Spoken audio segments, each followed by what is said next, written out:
दोस्तों, रूस और यूक्रेन के बीच में चल रहा युद्ध, उसको तो हम रोक नहीं सकते, लेकिन उसको समझ जरूर सकते हैं कि इनके बीच में युद्ध की वजह क्या है, असली जड़ क्या है। दोस्तों, इस नक्शे के अंदर आप देखोगे तो इतने बड़े क्षेत्रफल के अंदर ये देश है, ये है रूस, और एक छोटा सा देश है यहाँ पे यूक्रेन। अब देखिए, कहाँ तो ये पहाड़ सा विशाल देश, कहाँ ये छोटा सा समुंदर, फिर भी इनके बीच में जंग जारी है पिछले 9 दिनों से। अभी तक हार नहीं मान रहा है। क्यों हार नहीं मान रहा है? और ये भी अभी तक हार नहीं मान रहा है। ये तो भाई रूस तो बहुत शक्तिशाली है, हार क्या माने, ये तो अमेरिका से टकराने की हिम्मत रखता है। दुनिया के अंदर सबसे ताकतवर देश है वर्तमान में अमेरिका, दूसरे नंबर पे है रूस। तो भाई साहब, ये तो अमेरिका से भी लड़ जाए ना तो उसको भी पसीने छुटा सकता है। तो ये यूक्रेन किस खेत की मूली है? फिर भी दोस्तों ये लड़ रहा है इससे। अब इसमें गलती यूक्रेन की है। रूस बड़ा है तो आप ये सोचोगे कि भाई इतना शक्तिशाली देश है, छोटे से देश से लड़ रहा है, लेकिन ये छोटा सा देश इस रूस को बर्बाद करवा सकता है। कैसे? नाटो से हाथ मिलाकर। वो सब आगे बात करेंगे। पहले ये बात करते हैं कि यूक्रेन और रूस पहले एक ही देश हुआ करते थे, उसको बोलते थे यूएसएसआर, यूएसएस और आर। इसकी फुल फॉर्म होती है union of Soviet socialist Republican.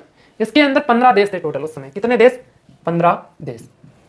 देखिए, ये रूस है, यूक्रेन है, उसी टाइप से इसी इसके पास वाले बहुत सारे देश ऐसे, जैसे कि लातविया है, लिथुआनिया है, बेलारूस है, यूक्रेन है, इधर से कजाकिस्तान, तुर्किस्तान, ऐसे बहुत सारे देश जो हैं वो मिलकर के यूएसएसआर बनता था।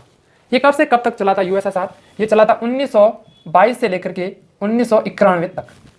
ठीक है, 1991 के अंदर यूएसएसआर जो है वो टूट गया। कितने देशों में? 15 देशों में। ठीक है, जो ये 15 देश रूस के आसपास वाली है, और रूस खुद समेत है 15 समेत। ठीक है, 15 देश। अब देखिए, यूएसएसआर मतलब कि पहले ये एक संघ था पूरा। ये रूस और ये जो पास वाले देश थे ना, ये सब एक ही देश थे। इनका संविधान भी एक जैसे ही था, सब मिलकर के काम करते थे, लेकिन सब अलग अलग थे, देश मिलकर के हुए थे। ये 1922 से लेकर 1991 तक तो साथ रहे। फिर 1991 आते आते सब देश मांग करने लगे कि हम स्वतंत्र होना चाहते हैं, हम आज़ाद होना चाहते हैं। सब आज़ाद हो गए, रूस भी आज़ाद हो गया, ये भी आज़ाद हो गए। अब थे खुद ही, किसी के गुलाम नहीं थे, खुद ही थे, खुद आज़ाद हो गए सब। फिर ये यूक्रेन भी बन गया, रूस भी बन गया। अब इनके बीच में कोई दुश्मनी नहीं है। यानी कि 1991 से लेकर के 2014 तक रूस और यूक्रेन के बीच में सब कुछ ठीक ठाक चल रहा था, कोई दुश्मनी नहीं थी इनके बीच में, और सब आराम से रह रहे थे। फिर 2014 के अंदर क्या हुआ कि रूस, ये जो यूक्रेन है, यूक्रेन के एक प्रेसिडेंट बनते हैं जिनका नाम है पेट्रो पेरासेंको। Petro Poroshenko. ये क्या है? पेट्रो पोरोशेंको थे, वो रूस के समर्थक थे। ठीक है, किसके समर्थक? रूस के। मतलब कि यूक्रेन को मिलाएंगे कभी तो रूस में मिलाएंगे, रूस के साथ में रहेंगे। लेकिन यूक्रेन के अंदर जो विपक्ष की पार्टियां थी, यूक्रेन के लोग थे, वो नहीं चाहते थे कि हम रूस के अंदर मिले। वो चाहते थे कि हम इधर जो यूरोपीय देश है, यूरोपीय यूनियन है, उसके अंदर मिलें। किसमें? यूरोपीय यूनियन के अंदर। रूस कब चाहेगा कि मेरा पड़ोसी देश जो है वो दूसरे किसी महाद्वीप में जाकर उनसे दोस्ती करे, उन देशों से? तो रूस को ये अच्छा नहीं लगता था। तो क्या हुआ कि यहाँ के लोगों ने विद्रोह किया, जो विपक्ष की पार्टियां थी उन्होंने उनको मॉनिटर किया, मतलब कि आप ऐसा करो ऐसा करो, और यहाँ पे विद्रोह हुआ।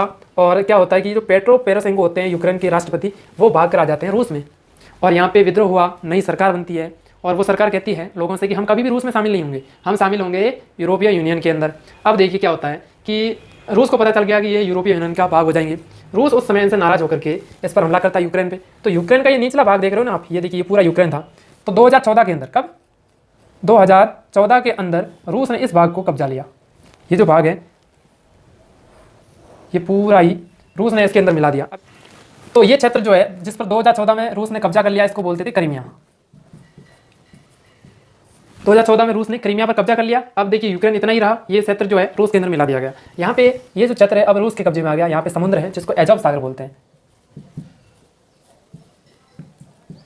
अब देखिए, रूस की स्थिति और भी मजबूत हो गई। एक तो उसने एजोव सागर उसके कब्जे में आ गया पूरा पूरा, और क्रीमिया पर भी कब्जा कर लिया। अब देखिए, जब यूरोपीय देशों ने और अमेरिका ने, उन्होंने देखा कि भाई रूस ने इस पर कब्जा किया यूक्रेन के क्षेत्र पर, उन्होंने रूस पर बहुत प्रतिबंध लगाए। और देखिए, एक समूह था जिसको बोलते थे G8, ग्रुप ऑफ 8। उसके अंदर 8 देश थे G8 के अंदर, जिसमें एक रूस भी था। और ये दुनिया के सबसे बड़े 8 मजबूत अर्थव्यवस्था वाले देश थे, उसमें से रूस को बाहर निकाल दिया। किसको? रूस को। कब? 2014 के अंदर। अब ये भी है G7, ये आज भी है, रूस को बाहर निकाला। अब G7 रहा, ग्रुप ऑफ 7, 7 देशों का समूह है, जिसमें ब्रिटेन है, अमेरिका है, इटली है, जर्मन है, जैसे 7 शक्तिशाली जो अर्थव्यवस्था वाले देश हैं वो इसमें शामिल है। 2014 के अंदर रूस को बाहर निकाल कर दिया।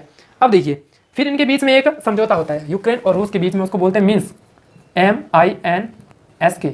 ये मिन्स्क एग्रीमेंट था एक, दोनों के बीच में, मतलब सहमति थी, दोनों के बीच में सहमति बनी। यूक्रेन ने कहा कि हम अब तुम्हारे ऊपर हमला नहीं करेंगे, रूस ने कहा कि हम भी तेरे से झगड़ा नहीं करेंगे।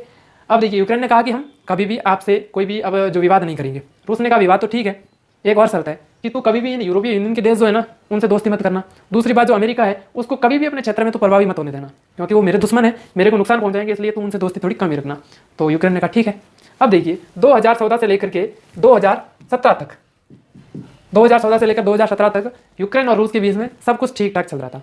2017 के अंदर फिर से गड़बड़ हो जाती है यूक्रेन के द्वारा। यूक्रेन ने क्या कहा कि भाई रूस, हम नाटो का सदस्य बनना चाहते हैं। अब रूस से इसने नहीं कहा, लेकिन उसने नाटो से हाथ मिलाना चाहा। किसने? यूक्रेन से। रूस को पता चला, रूस ने कहा कि भाई हमारे बीच में पहले ही एग्रीमेंट हुआ है कि तू कभी भी इन यूरोपीय देशों से हाथ नहीं मिलाएगा, उनसे दोस्ती नहीं करेगा, ये मेरे दुश्मन है, और तू नाटो के अंदर शामिल होना चाहता है। अब देखिए नाटो क्या चीज़ है। नाटो के अंदर वर्तमान में 30 देश इसके सदस्य हैं।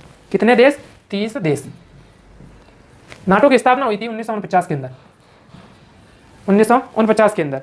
अब देखिए नाटो की फुल फॉर्म होती है नॉर्थ अटलांटिक ट्रीटी ऑर्गेनाइजेशन, मतलब कि इसके अंदर 30 देश है जिनमें आपस में संधि होती है, आपस में मित्रता होती है, और कोई भी दूसरा देश इन 30 देशों में से किसी भी एक देश पर हमला करता है ना, तो ये 30 देश एक साथ मिलकर उस देश को मारते हैं। बहुत गलत सिस्टम है ना ये। तो रूस को इसी से डर लग रहा है, नाटो से। क्यों डर क्यों लग रहा है वो आप देखिए। यूक्रेन जो है वो नाटो का सदस्य बन जाएगा तो 31 देश हो जाएंगे। कितने? 31। अब देखिए यूक्रेन जब नाटो का सदस्य बन गया, और नाटो के अंदर एक भाई है मिलिट्री अलायंस है। नाटो क्या है? मिलिट्री अलायंस है, मतलब कि इसके अंदर सेना होती है नाटो की खुद की। इन 30 देश है ना, 30 देशों की थोड़ी थोड़ी सेना मिलकर के बनती है नाटो की सेना। तो जो भी नाटो का सदस्य बनेगा ना, तो नाटो की सेना उस देश के अंदर आ जाएगी, उस देश के अंदर आ जाएगी। तो नाटो के अंदर भाई अमेरिका भी है, ब्रिटेन भी है, इटली भी है, जर्मन है, फ्रांस है, बहुत शक्तिशाली देश जो है नाटो के अंदर है। तो वो सब सेना इस यूक्रेन के अंदर आ जाएगी, यूक्रेन के अंदर आएगी, और यहाँ बॉर्डर पर आ जाएगी। देखिए आप, किसके? रूस के बॉर्डर पे आ जाएगी। अमेरिका रूस का दुश्मन है पहले से। अमेरिका क्या करवाएगा? किसी सैनिक के पास में से यहाँ से फायरिंग करवाएगा। किसके ऊपर? रूस के ऊपर। ठीक है, अब रूस के ऊपर फायरिंग होगी तो रूस भी जवाब देगा, रूस वापस यूक्रेन पे फायरिंग करेगा। अब देखिए यहाँ पे नाटो की सेना है, नाटो की सेना के ऊपर भी फायरिंग होगी। तो नाटो का जो आर्टिकल है, आर्टिकल नंबर 5, यानी कि इस नाटो का भी छोटा सा संविधान है जिसके अंदर आर्टिकल 5 है ना, उसके अंदर क्या लिखा है? आर्टिकल 5 के अंदर लिखा है कि नाटो का कोई भी देश, वो चाहे ना तो दूसरे देश को तो मार सकता है अपनी इच्छा, लेकिन नाटो के सदस्य देश को कोई दूसरा देश मारेगा ना, जैसे कि भाई ये रूस है, नाटो का सदस्य नहीं है, ये यूक्रेन नाटो का सदस्य बन गया। अब जो रूस जो है यूक्रेन को मारेगा ना, तो ये 30 देश साथ आ जाएंगे। किसके? यूक्रेन के। फिर 30 देश मिलकर के इस रूस को मारेंगे, तो रूस के तो मरने के दिन आ गए, है ना।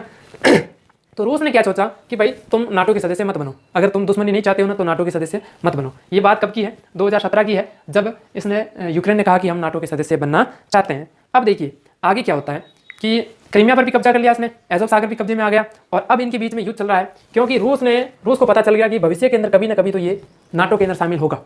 तो रूस ने क्या किया कि यहाँ पे जो क्षेत्र देख रहे हो आप यूक्रेन का,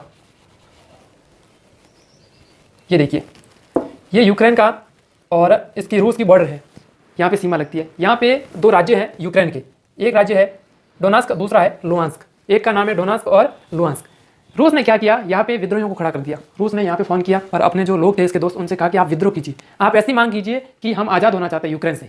ठीक है, यूक्रेन से आज़ाद होना चाहते हैं। यहाँ पे विद्रोही खड़े हुए, कोई विपक्ष की पार्टियाँ थी, उन्होंने कहा कि हम तो आज़ाद होना चाहते हैं यूक्रेन से, हम यूक्रेन के साथ में नहीं रहना चाहते, हम अपना स्वतंत्र देश बनाना चाहते हैं। ठीक है, और यूएनओ का आपने नाम सुना होगा, किसका? यूएनओ। यूएनओ के अंदर जो आर्टिकल 5 है ना, आर्टिकल 7, आर्टिकल नंबर 7, वो क्या कहता है कि दुनिया का कोई भी देश, जैसे यूक्रेन एक देश है, वो आर्टिकल 7 कहता है दुनिया के देश जिसके अंदर कोई छोटा राज्य, जैसे कि 2 राज्य हैं, वो स्वतंत्रता की अगर मांग करते हैं ना, तो उसका जो पड़ोसी देश है वो उनकी सहायता कर सकता है उनको आज़ाद करवाने के अंदर। ठीक है, यूएनओ के आर्टिकल 7 में लिखा हुआ है। अमेरिका भी इसको सपोर्ट करता है उस यूएनओ को। ठीक है, तो अब अमेरिका कैसे नाराज हो जाएगा? तो रूस ने क्या किया, ये 2 देश हैं, यहाँ पे विद्रोहियों ने कहा कि हम स्वतंत्र होना चाहते हैं, हमें सहायता दो। रूस ने अपनी सेना भेजी लुहांस्क और डोनास्क शहरों के अंदर। ठीक है, ये जो राज्य है इनके अंदर, और इनको आज़ाद करवाने की लड़ाई लड़ी। ठीक है, ये जो अभी चल रहा है ना, यही चल रहा है मामला। क्या हुआ देखिए, मैं बात करता हूँ अभी 21 फरवरी की बात है। कब की? 21 फरवरी को क्या हुआ कि रूस ने इन दोनों देशों को स्वतंत्र देश घोषित कर दिया कि भाई डोनास्क और लुहांस्क जो है स्वतंत्र देश है, और वहाँ के अलग राष्ट्रपति होंगे, प्रधानमंत्री होंगे, जो भी है वो सब सिस्टम यहाँ पे लागू कर दिया। कब? 21 फरवरी को। ठीक है, 21 फरवरी के बाद में 23 फरवरी को, 23 फरवरी को ये दोनों देश हैं, इनके राष्ट्रपति थे, उन्होंने पत्र लिखा किसको? रूस को, पुतिन को कहा कि आप हमें सैनिक सहायता दीजिए, ये जो यूक्रेन जो है हमारे से झगड़ा कर रहा है, हमारे से युद्ध कर रहा है, तो ये रूस ही करवा रहा है सब कुछ। रूस ने कहा कि हम तुम्हें 21 फरवरी को तुम्हें स्वतंत्र देश घोषित करेंगे, तुम 23 फरवरी को मुझे पत्र लिखना, फिर तुम पत्र लिखोगे तो मैं अपनी सेना भेजूंगा तुम्हारी सहायता के लिए। ठीक है, तो रूस ने क्या किया, 23 फरवरी को अपनी सेना भेज दी यहाँ पे, और ये सेना किसने लड़ने लगी? यूक्रेन से, जो आज भी लड़ रही है ना, वो ऐसे ही लड़ रही है, इनके थ्रू लड़ रही है। डायरेक्ट रूस ने हमला नहीं किया इस पर, लेकिन दुनिया को पता है कि भाई ये रूस ही हमला कर रहा है। अब देखिए, ये अमेरिका इसका विरोध, अमेरिका युद्ध में अभी तक नहीं आया। क्यों नहीं आया? क्योंकि यूएनओ का जो आर्टिकल 7 है वो क्या कहता है, अगर कोई देश स्वतंत्रता की मांग करते हैं तो पड़ोसी देश उन्हें सहायता दे सकता है, उसको देनी चाहिए। तो रूस कह रहा है भाई मैं तो आर्टिकल 7 की यहाँ पालना कर रहा हूँ, तुम मेरे ऊपर एक्शन नहीं ले सकते। तो अमेरिका भी यहाँ मौन है, लेकिन फिर भी इनको कहीं ना कहीं चोरी छुपे सहायता मिल रही है यूक्रेन को, और यूक्रेन जो है वो युद्ध इनसे लड़ रहा है 23 फरवरी के दिन। अब देखिए भाई, रूस जो है अपनी जंग लड़ रहा है वो वाजिब है बिल्कुल, क्योंकि अगर रूस युद्ध नहीं लड़ेगा तो फिर कल यूक्रेन के अंदर नाटो की सेना आएगी, फिर नाटो वाले 30 देश मिलकर इस रूस को तबाह कर देंगे, क्योंकि सबसे पीछे इसके हाथ है अमेरिका का। अमेरिका नहीं चाहता कि दुनिया के अंदर मेरे अलावा कोई दूसरा देश शक्तिशाली रहे। इतिहास अमेरिका को उठा के देखेंगे ना, तो रूस से इनका टकराव रहा ही है। पहले दोस्तों शीत युद्ध हुआ था, शीत युद्ध, यानी कि द्वितीय विश्व युद्ध की समाप्ति के बाद में 1945 से लेकर के 1985 तक, 1985 क्या 1991 तक दोनों देशों के बीच में कोल्ड वॉर चला था, जिसको शीत युद्ध कहते हैं, इंग्लिश में कहते हैं कोल्ड वॉर। किसके बीच में? अमेरिका और रूस के बीच में। ये दोस्तों आमने सामने कभी नहीं लड़ते कि रूस सीधा अमेरिका पे हमला करेगा, अमेरिका सीधा ही रूस पे हमला करेगा, ऐसे नहीं लड़ते। ये किसी तीसरे देश को मोहरा बनाते हैं, फिर वहाँ पे लड़ते हैं। जैसे कि अब रूस है, ये यूक्रेन के अंदर आ गया, अमेरिका भी यूक्रेन के अंदर आएगा, फिर आमने सामने लड़ेंगे। लड़ कौन रहे हैं? रूस और अमेरिका। वैसे भी इन्होंने इस शीत युद्ध के दौरान बहुत सारे ऐसे कांड किए हैं। दुनिया के दूसरा देश, जैसे कि यहाँ पे कोई देश है, वो देश इस रूस के साथ में जाना चाहता है, तो अमेरिका उस देश को मारेगा। ठीक है, आमने सामने गोली नहीं चल रही है, लेकिन अमेरिका किसको मार देगा? इसको। यहाँ पे कोई देश है जो कि अमेरिका के साथ में जाना चाहता है, तो रूस जो है उस देश को मार देता था, यहाँ उसको हानि पहुंचाता था। ये शीत युद्ध के अंदर चला था। मतलब कि दोनों देशों के बीच में आमने सामने की लड़ाई नहीं हुई, लेकिन 45 वर्षों तक दोनों के बीच में शीत युद्ध जारी रहा। दोस्तों इस तरीके से बोर्ड पे पढ़ाने का पहली बार अनुभव था, इसलिए पता नहीं किस तरीके से पढ़ाया होगा, लेकिन समझाने की बहुत था। लेकिन इस पर जब कैमरे के सामने बोलते हैं तो बोल नहीं पाते, भूल जाते हैं बहुत सारी चीज़ें। लेकिन मैंने पूरी कोशिश की है कि मैं सब चीज़ें इसमें बता सकूँगा, ऐसी मुझे उम्मीद है। और अब जैसे 2-3 बार इसके सामने आएंगे ना, तो धीरे धीरे हैबिट बनेगी। वैसे पहली बार आते हैं तो थोड़ा सा ऐसा अजीब सा लगता है, किसी चीज़ को समझाने के अंदर भूल जाते हैं हम, क्योंकि ये इतना सारा होता है, सामने कैमरा होता है और फिर बोलना, तो इतना अनुभव ही नहीं है। पहला अनुभव था बोर्ड में पढ़ाने का। और वीडियो अच्छा लगा हो तो लाइक ज़रूर करें। धन्यवाद।